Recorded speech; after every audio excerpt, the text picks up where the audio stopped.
Hello, my name is John Curzon. I'm one of the hosts of the Plunge cast. Tonight I'd like to discuss something with you that greatly concerns me, and that topic is science denialism. Let's start off with the one that's religious in nature, the theory of evolution.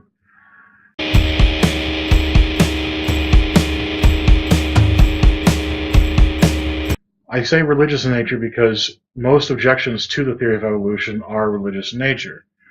See, religions have various origin myths about how the world came about, how life came about. Particularly Christianity in this country is the one we always have to deal with in terms of creationism. What they say is, depending on old Earth or new Earth creationism or young Earth creationism, you have Earth created in a certain time frame. In young Earth, it's usually literal 6 days. The seventh day, the God rested. In old Earth, the 6 days are just references to like eons, some length of time that God sees as a day. Um, and no matter what, they always talk about sort of kinds being made. Like there's no cats and dogs sharing a similar ancestor. Like in evolution, it's cats were created in their own kind, and dogs were created in their own kind, and from there we have the great diversity of cats and dogs, but they didn't share a common ancestor. May 8th to 11th, 2014 Gallup poll found that 42% of people believe God created humans in their present form. 31% believe God guided evolution, that's theistic evolution. And only 19% of people believe humans evolved without God intervening. That's not to say there is a God or isn't a God. And 8% with no opinion. Now that's troubling to me because nearly half the people in this country still believe God created everything, particularly humans in their present form. 31%, I'm a little more on the side of the 31% of people believing in theistically guided evolution. But that's almost saying, the theory of evolution as it is presented in terms of the theory of evolution through natural selection is junk. It doesn't matter, or at least for humans, it doesn't matter. I guess they could say that things evolved independently on their own through natural selection. It's just humans are a special case that were guided by God. But even that's a little troubling to me, especially when only 19% of people believe that we evolved without God's help. That is ludicrous to me, given what we know about the theory of evolution. All the evidence there. I mean, we're talking about fossil record, which is amazing that we have so many fossils that we do to present all these different forms that have evolved throughout the ages. But also, later genetics back this up. Not only that, but you also have geology presenting the idea that the Earth's very old, and that these different fossils were laid down in certain patterns, so that the ones that were older forms are deeper down usually. Sometimes they're not, but they're still in that layer that's an older layer than, you don't find a bunny in the Triassic layers.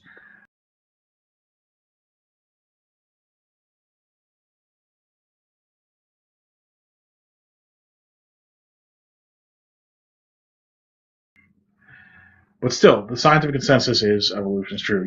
Granted, you do have those people who are doctorates who say evolution's a lie, it's a myth, but by and large, they're just trying to defend a faith-based position, and they couldn't reconcile their beliefs, like those 31% of people who did, saying God guided evolution, or those 90% of people. And granted, probably those 90% of people who said humans evolved without God, quite a few of them are probably religious in nature as well. They just believe this natural selection and evolution were the mechanisms he used to get us to where we are now.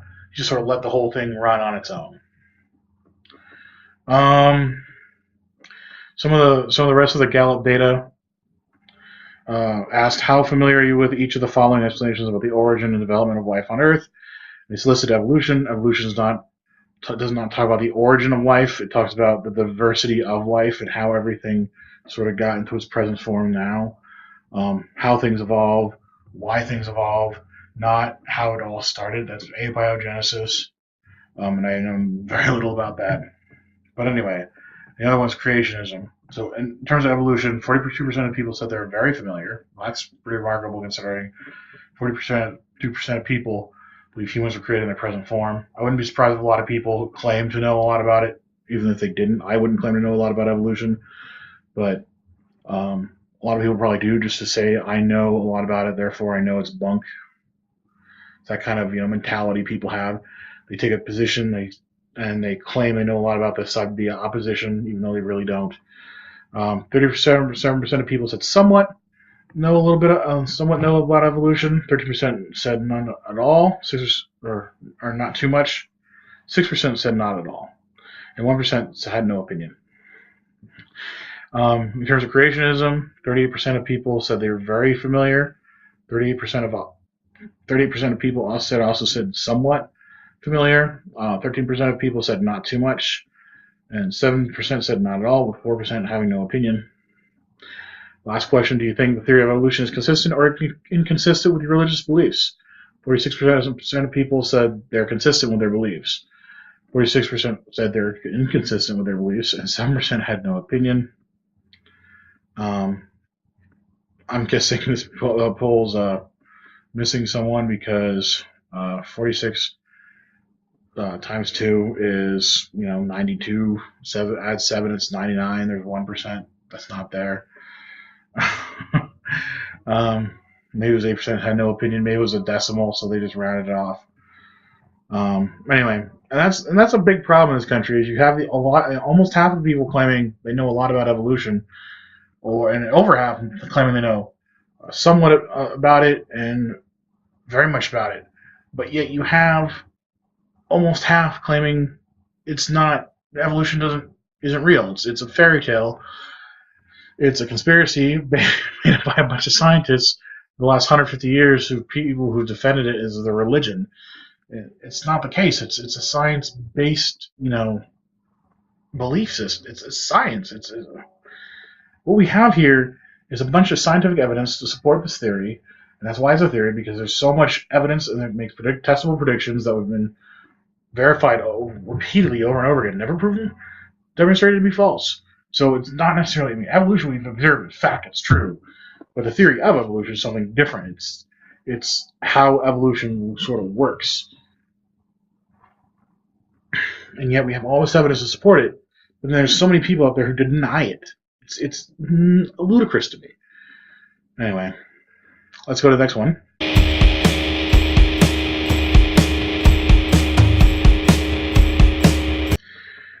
So just evolution was a sort of faith-based proposition in terms of denialism. It's still it's on the right side of the political spectrum. Climate change is also on the right side of the political spectrum generally. But this is for different reasons. I mean, sometimes you have the faith-based proposition that, well, God wouldn't allow anything to happen on this earth, or God will rapture us out before it gets destroyed, or it's ours to do with what we will, and God will fix it in the end. But a large part of it has to do with in terms of industry. Industry is making a lot of money, like especially the fossil fuel refiners, extractors. So you're talking about ExxonMobil, Shell.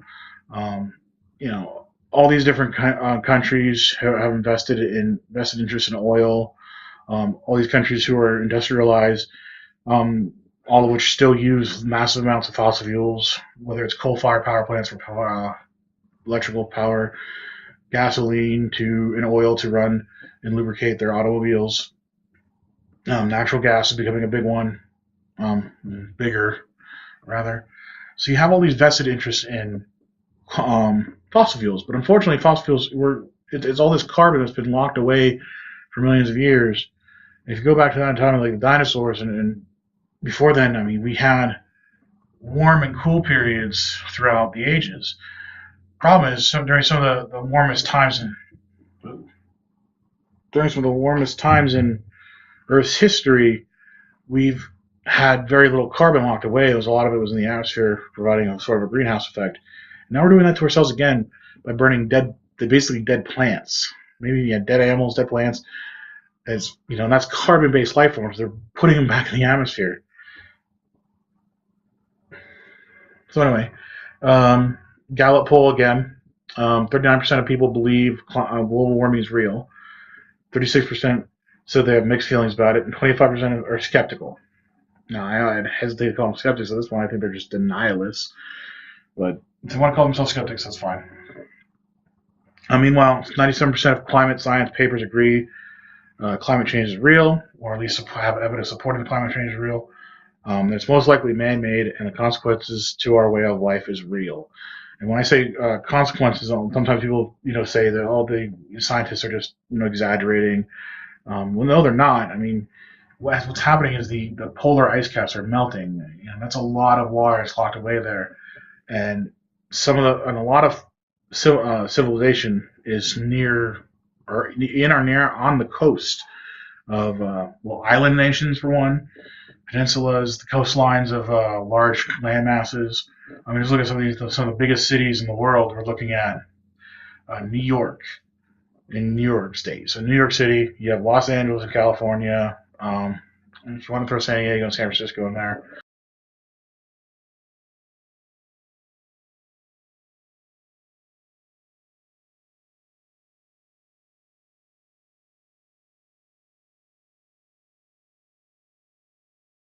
And this is just America. You're looking at other in other places. You got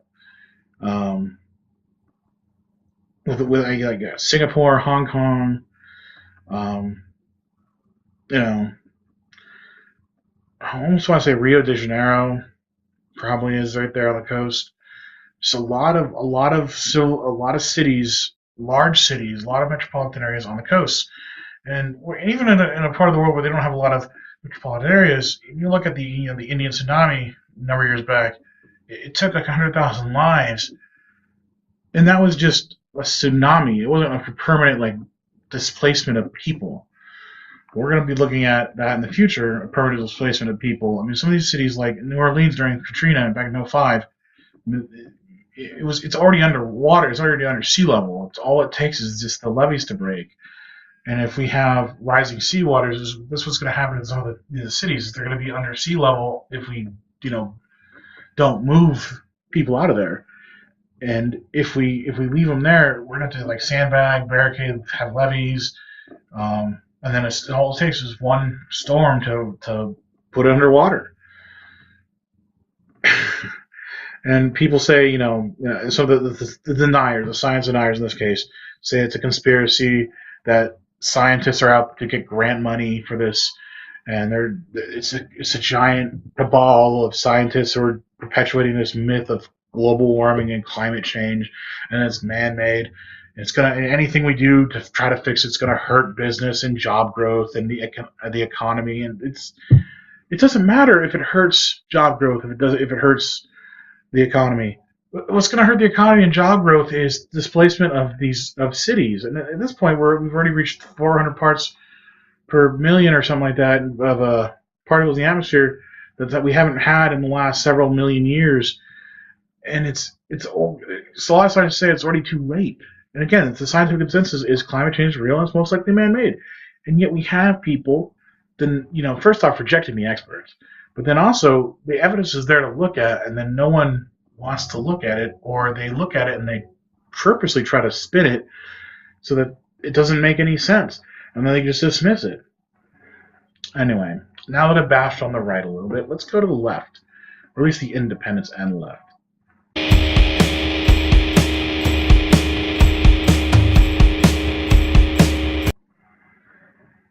Now we're looking at anti-vaxxers. This is my personal favorite one to bash on because I know a few of them. I mean, I know a few of each of these in real life, but the anti-vaxxer is someone who I've had to clash with personally from time and again, especially because I think it's the most climate change is going to hurt us directly, but it's not. It's going to be a number of years before you really start seeing the effects. We're seeing the effects of the anti-vaccine crowd now. I mean, we have measles outbreaks popping up in this country again, and we haven't had measles in a long time.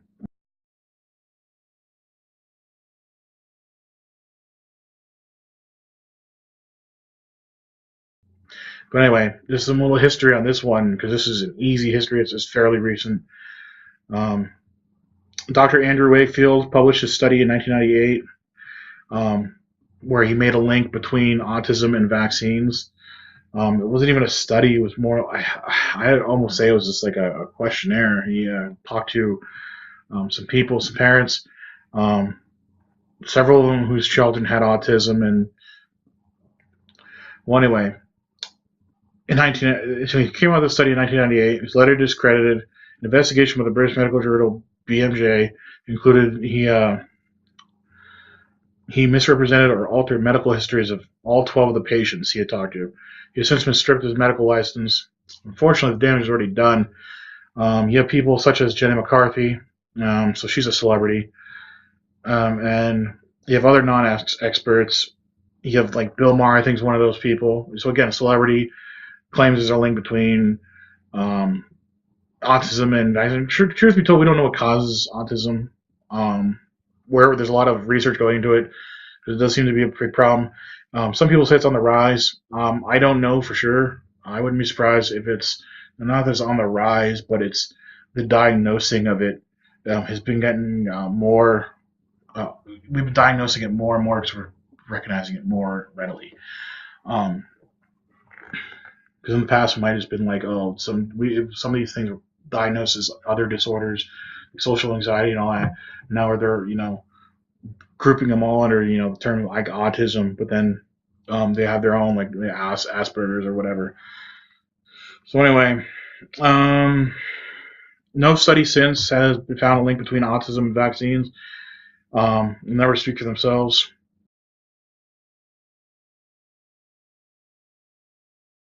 The problem with the vaccine, the anti-vaccine crowd is they keep trying to come up with reasons of how this could cause autism. They always say something in the vaccine, or like the whatever agents are in the vaccine that can make. Because the vaccine is not just the dead or weakened viruses. Sometimes oftentimes they have other agents in there to help get it into the body. And so sometimes they say it's something in there like mercury or something. Even though the things in there, yeah, sometimes they're toxic to the human body, but in the form of vaccine, they're in such low amounts that they're basically inert or not important. I'm not saying vaccines are never ever going to cause damage to anyone. There's always that risk with any sort of medical procedure. I could take ibuprofen and it could destroy my liver for some reason. And the problem with the anti-vaccine crowd is that we're already seeing viruses and outbreaks pop up in this country that, particularly in places that don't require you to be vaccinated, especially your children. So we're having measles outbreaks. I wouldn't be surprised if polio came back. Polio was almost eradicated, like smallpox was, but unfortunately, in other parts of the world that also don't like the idea of vaccines, particularly by even though they're NGOs, non-government organizations. Unfortunately, they are American or Western in general, and they're not trusted by people in the eastern hemisphere, mostly because of our intervention and involvements in violent conflicts there. So yeah, they don't really trust us, and that works against, especially with the Osama bin Laden one, where a doctor was part of the finding out where Osama bin Laden was, and that really hurt people trying to vaccinate these communities. So yeah, it sucks, and we're falling gradually backwards after making so much progress over the last 100 years with vaccines. So that really pisses me off, especially because one of the things the anti-vaxxer I always told me, like, well, there's already all these kids vaccinated, my child won't get ill, and then I won't run the risk of getting him sick with autism or whatever the vaccine will do. And I tell her, like, well, there's such a thing as called herd immunity. The herd has so much percentage of the herd, i.e., human population has to be vaccinated to prevent outbreaks, and we're falling below that in certain areas of the country, and that's really scary, especially because like something like polio, I was never vaccinated against. Why? Because we didn't have to worry about it. And now if it makes a comeback, I might get screwed. I mean, I'll probably be the first to the clinic, though, to get a polio vaccine if they start offering them.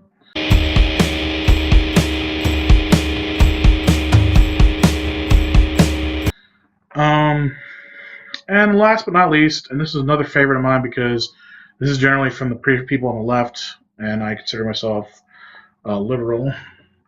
GMOs, genetically modified organisms. Now, there's two types, I guess, when they talk about genetically modified organisms. When I talk about genetically modified organisms or GMOs, I'm really talking about anything that humans have been involved with in terms of altering their genetic makeup, and that includes domesticated plants and animals.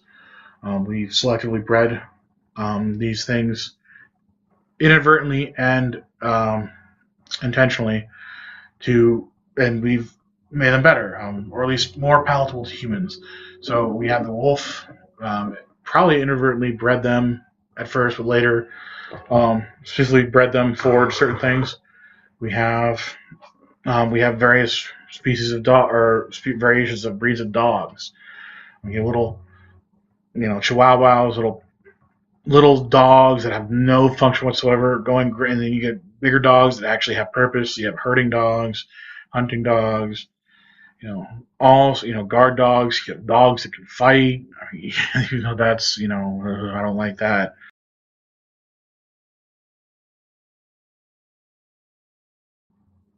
Yeah, and Gallup poll, or no, it was the ABC News poll, found that 52% of people think they are unsafe. 35% people think they are safe, and 13% of people are unsure about GMOs. And those GMOs they're talking about are the ones that we specifically taking genes and inserting them into the genetic code directly, as opposed to selectively breeding them. One of the things I've found that people object to GMOs so much are with first off, they're unsure about what they're going to do. They don't know how they manufacture these things, and there's a lot of controls involved in GMOs. I mean, they don't just like take a random gene and splice it in. They generally know how the DNA codes for proteins and what those proteins are going to do. And in the end, they also experiment. Feed them to rats and mice and all that to see what they do to them before they're authorized for human consumption by the FDA. Granted, regulations have been pulled back, but they are still, I think, the most heavily regulated and tested food on the market. Last at least a decade, we've been eating genetically modified corn. The other opposition problem they have, a lot of people seem to have with GMOs, is when they say I have a problem with GMOs, it's usually the name they bring up is Monsanto. I'm not a fan of their business practices, granted.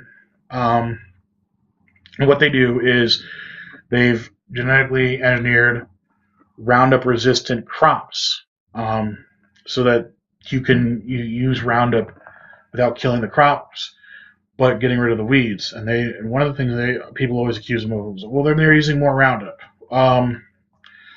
Well, I guess that's true, but still, it's in such levels that no one's really getting sick, and it's not Roundup, unlike DDT, and other pesticides and herbicides in the past.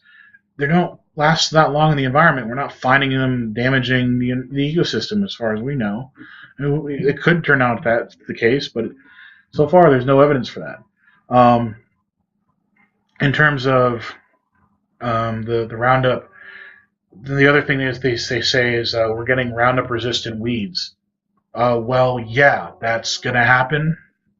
The only way that wouldn't happen is if we just didn't use Roundup. That's the only way that wouldn't happen. And they say it's like it's a bad thing. It's like, yeah, it's like using antibiotics is going to cause certain bacteria to become resistant. Well, no, duh. This is just going to happen, especially if you're not using it appropriately.